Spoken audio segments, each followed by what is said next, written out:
Welcome back to another episode of Tech Ascent, the podcast where we dive into the trends, strategies, and success stories that are reshaping the tech landscape as we know it today.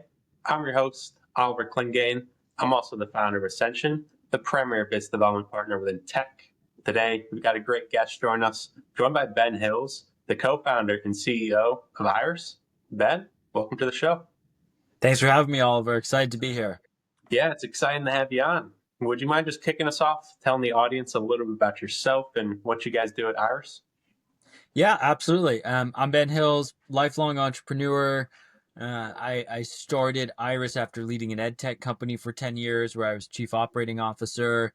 And I really lived the experience of being the subject matter expert responsible for all proposals, security reviews, RFPs. And so I built Iris as the product I'd always wish I had. Today, we're a platform used by hundreds of teams to contextualize their most up-to-date business information and use that to draft really high quality artifacts across the sales process. Yeah, very cool. Very cool. And a big thing that I've noticed that a lot of tech founders are saying is they've created their companies based on their past experiences. So when you said you created Iris based on something you wish you had, do you mind walking us through that a little bit? Yeah, absolutely. So today, 2/3 of enterprise sales cycles require an RFP or a request for proposal.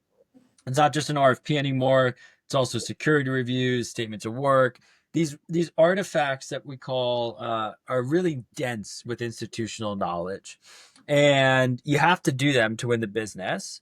But they require typically 30 or more hours across 9 subject matter experts just to get to first draft, because you need to find out from your product team what's on your roadmap, from your account management team, similar client stories, your marketing team writes in a good right language and style. And so it involves all of these people from all these departments just to produce a high quality artifact. As I scale my edtech company from 2 sales individuals to 30, and we grew from 5 colleges using our software to 500 and then 1,000, I was still the bottleneck doing all that work manually. What it meant was for the majority of prospects and sales cycles, we had to default to template. Just rely on our off-the-shelf case studies and business cases and proposals. But I had always known that for the few instances where we really put our effort into it, we pulled the most relevant case studies, we pulled our most salient product documentation, our best marketing collateral, we won more frequently. And so at Iris, our goal is to enable customers to put their best foot forward in every opportunity. Rather than defaulting to template the majority of time, you can instantly create bespoke artifacts based on your most up-to-date institutional knowledge and crafted specifically for that prospect you're working with. Nice. And through that, obviously, there's a lot of different things that go on in these sales cycles. Being essentially an AI-driven company, what sort of challenges are you guys face in the market when it comes to that sort of noise? Is there gaps in prospect education, gaps in prospect awareness? How are you guys going about breaking through all of that? Yeah. So we're still in the earliest days of the AI adoption curve. And for founders like me that live and breathe AI, it feels like the whole world has shifted overnight. In some ways it has, right? You see some of the fastest time to adoption of platforms. You see major funding vehicles and expenses shift. But in reality, most people, most of the 100 million or so knowledge workers are still finding that they're not using an AI native tool in their day to day. And if you look at some of the Gartner produced adoption curves, it makes sense. People don't just change their behavior overnight. All to say, change management is still the hardest part of a sales cycle, where an individual might see our product and say, that's exactly how we should be doing it. But it requires all of their coworkers changing their behavior of how they're used to doing another process. It requires evaluating tools. It requires trying things out. It requires getting over the fear that maybe AI is there to replace your job. And so it's not enough to just be a cool product that can solve a problem. We also have to be experts in how teams actually do the change management of implementing our solution. So one of the things that we invested in really early on was just that dedicated headcount whose whole job is just getting people and working with customers on mapping out implementation plans, looking at how we'll actually drive that change management process, helping evaluate the return on investment and why people should invest in this change. And all of that's really necessary to get companies to move from, wow, that's cool, to, yes, let's move forward and implement. Mm-hmm, mm-hmm. And as we're moving forward, obviously, without pulling back the curtain too much, how are you going about educating your prospects kind of throughout your own sales process? Yeah, so we always lead with client stories, right? At the end of the day, a prospective customer only wants to hear so much of us talking about ourselves. But when we talk about Glenn at BuildOps or AJ at CoreLight or Jack at Pursuit, and we humanize the people who have been successful with the implementing of our product, and we talk about the changes they've seen, whether it's the cultural changes on their team, whether it's the actual time savings, whether it's the ability to generate more revenue. When we humanize the stories behind the people using our product, we find that it's really effective at getting prospects to relate with our business and then be more interested in actually evaluating us. Mm-hmm. I like that a lot. Is like you said, a lot of companies, a lot of prospects, they only want to listen to you talk about yourself so much. But when they can kind of put themselves in somebody else's shoes, their situation, I think that's a really good sales point, especially in a space with so much noise. Because Ben, I like the saying, there's a lot of companies right now that are essentially promising unicorns and delivering donkeys, so to say. That's a good saying. I haven't heard that, but yeah, I think that's spot on. Yeah. I think, it's the nature of Silicon Valley is the promise to future, like you said. I think it's really on vendors to uphold their promises. I also think AI has driven buyer expectations, rightfully so, to a whole new level where because companies can build things themselves, because they have access to more options than ever before, their expectations are heightened and they deserve to be. For sure. And I know something we talked a little bit about before the show is the concept within AI of prompt engineering. We can go down that rabbit hole a little bit. Would you mind just giving the audience a quick high level 101 of what that Yeah, means? absolutely. So the prompt is literally the input to the LLM. And so if you've used ChatGPT or Claude or Gemini or any, off the shelf AI system, and you go and you say something like, what should I have for dinner tonight? Or craft a workout plan. That is the prompt. Now, prompts, as it's proven out, have the ability, when structured the right way, to dramatically alter the output that's gained from the AI system. And one of the key components of that is context engineering. So think about crafting a meal plan. I can go and I can say, write me a recipe. Well, if you asked an AI tool, write me a recipe 100 times, you might get 100 different answers. Then you might say, write me a recipe and here are some things that I like to eat. Okay, now it's slightly more contextualized. And if you say, write me a recipe and here are the ingredients I have in my kitchen, well, now it's even more contextualized. Then you might say, write me a recipe, here are ingredients I have, and I only want to spend 30 minutes cooking, and I have these pots and pans, and there are two people involved in cooking, we both want to have roles, and here's what we ate last night. All of a sudden, all of that context dramatically alters the precision and personalization in the output that you get. Prompt engineering has proven to even go as far as, when used correctly, unlock different what are called neural pathways in LLMs. And so when you go to an LLM and you say, you are a world-class expert marketer, and you assign it that persona in your prompt to say, create a marketing plan, that will actually unlock certain training data from the LLM and further prioritize it. And so there's a extensive research done in why prompt engineering is so critical in building systems like Iris that are purpose built and actually ensuring that end users get the highest quality possible output. And being a CEO now, Ben, coming from a COO background, how are you using AI and prompt engineering in your day to day to make yourself as efficient as possible? Yeah, it's a great question. So one, all of our teams, sales, marketing, customer success, product and engineering, are all AI first. They're not AI curious. They're AI first. They intend to execute on key parts of their jobs using AI. Engineers not just writing code, but reviewing code, squashing bugs, creating designs for new features. Product is able to synthesize large swaths of calls that we have with customers and extract key areas of opportunity, both from improving our product and releasing entirely new functionality. Our sales team no longer has to watch every call with a prospect to remember what the action items were. Prompts pull that out from transcripts automatically.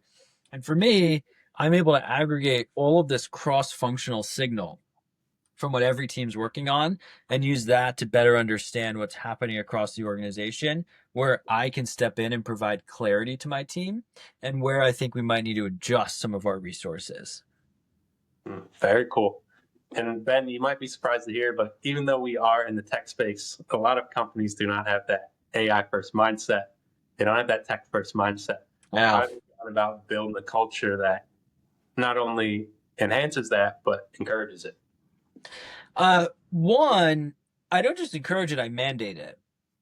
And I understand that the teams that are bearish on AI are just teams that haven't gone far enough in actually using it. And so for me, it's not enough for someone to try something out for a few hours and say, this isn't worth my time. It actually has to be all the way through proving something end to end, whether it's a task or work, etc. When I started the company, I was very AI first in the way that I did things, and every recruiting process and hiring process thus forward has made really clear the expectations of the use of AI tools in said candidate's day-to-day role. Mhm. And I think that's a great strategy to put in place. Is it's not an option. Especially right now, like we said, we're still very early in that adoption curve. But 2 years from now, 3 years from now, it's either use it now or get left behind. Essentially, you gotta learn. It's the way of the world, and it's the world that I'm building and the world I want to be a part of. Mm-hmm. And in your day to day, Ben, what big things did you learn as a COO that are real kind of day to day strategies that you're using as a CEO to grow your company? I mean, the day is always some confluence of customer calls, investor calls, prospect calls, external meetings like this, internal meetings helping the team out. I try to do two things. One is clarity. Anytime someone from an engineer to a customer support manager to a sales rep feels like there's a lack of clarity in what we're doing as a company or why they're spending their time working on something, I want to tie that work directly toward our overall company goals and our broader company vision. So clarity is definitely my top priority. The second is being useful. I like to roll up my sleeves and be involved, whether that's helping someone on the sales team craft the right demo environment and pitch, or someone on engineering thinking about upstream product requirements, marketing, working on content and thought leadership. I want to be as useful to the team as possible for whatever the most important items that I can provide utility are. Nice. And that's a great way to go about it. And I like that approach of clarity. Within my company, Ascension, we have kind of our set North Star. We call it. Everything we do kind of revolves around moving the needle, get closer to the North Star. So it's very That's similar. exactly it. Yeah.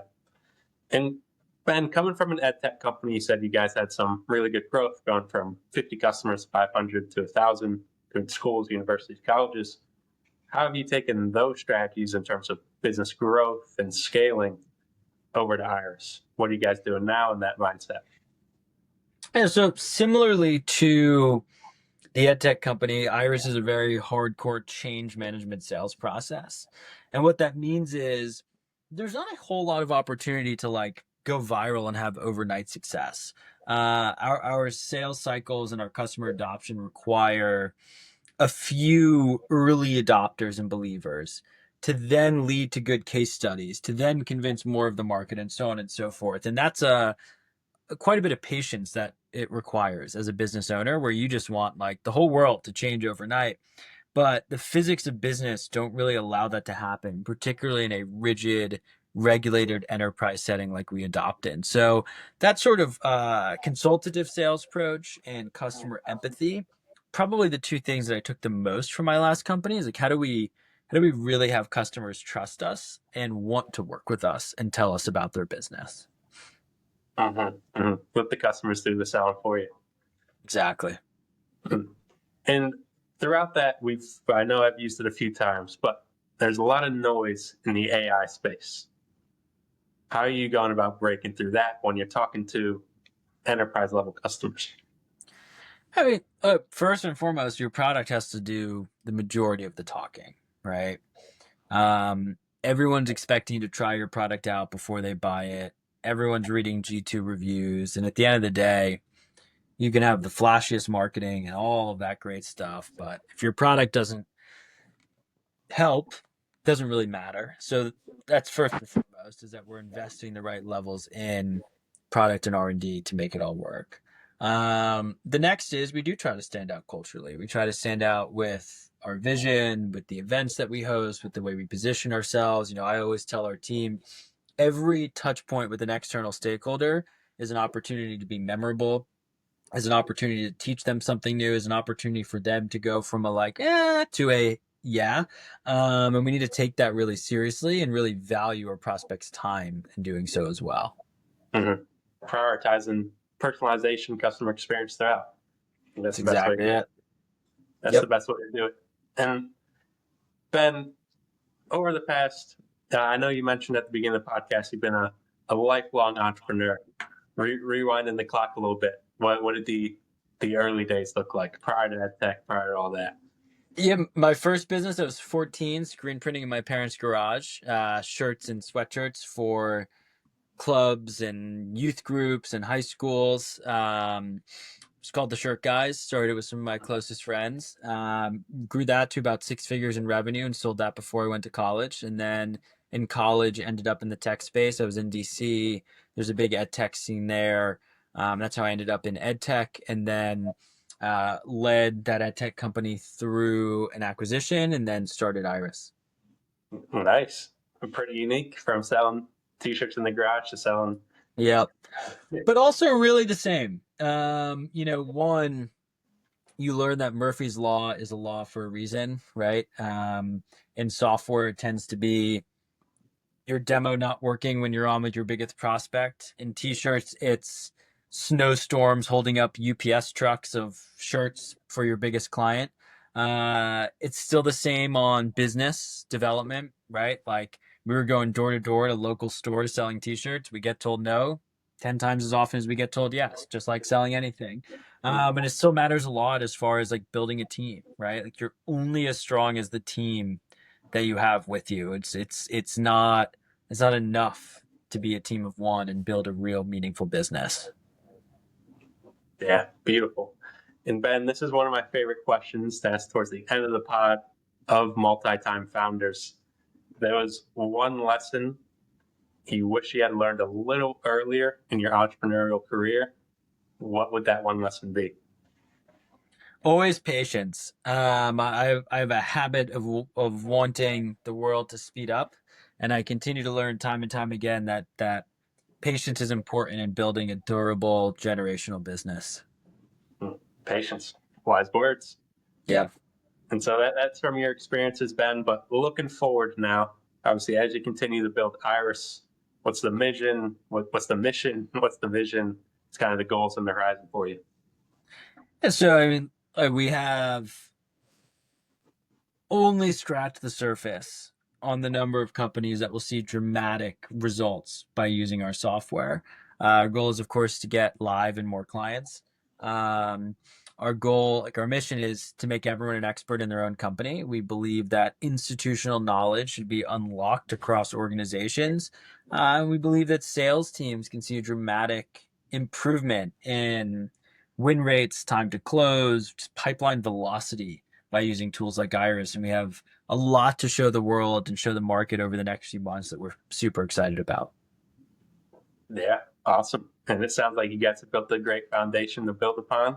Keep taking things into the future. Looking forward to it. Appreciate it. Yeah, perfect. And Ben, thank you so much for coming on the show. Absolutely. I'll be sure to link Iris's website down in the description. I'll tag your LinkedIn. But is there anywhere else people can go check you out, or are those the main two? Yep, reach out to me on LinkedIn. I respond to every message. And of course, head to our website, heyiris.ai, sign up for a demo, try out our software, and tell me what you think. Perfect. I'll be sure to tag that all down in the description. And for everybody tuning in, thank you for giving us your time. Thank you for listening. And Ben, one last thank you for coming on the show. Thanks for having me, Oliver. It was a pleasure. Awesome. Thank you.